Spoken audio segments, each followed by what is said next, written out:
Копают 16 ям в день, 2,5 метра глубиной, шириной 1 метр.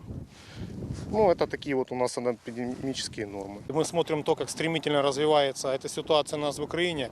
К сожалению, было принято такое страшное решение заранее подготовить 600 могил для возможных захоронений, для возможности захоронить людей в случае смерти от коронавируса. Можно лучше бы маски купили, лучше бы обеспечили аптеки. Сейчас нет никаких ни препаратов, ничего ж нету, масок нету. Ну, в принципе, можно пошить.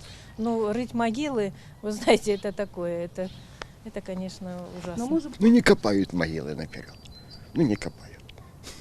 Ну правильно, да. Ну нет, это традиция украинского народа. Очень многие, они просто не понимают и не хотят на это реагировать, относятся наплевательски и к своему собственному здоровью, и самое главное, к здоровью тех людей, которые попадают в группу риска.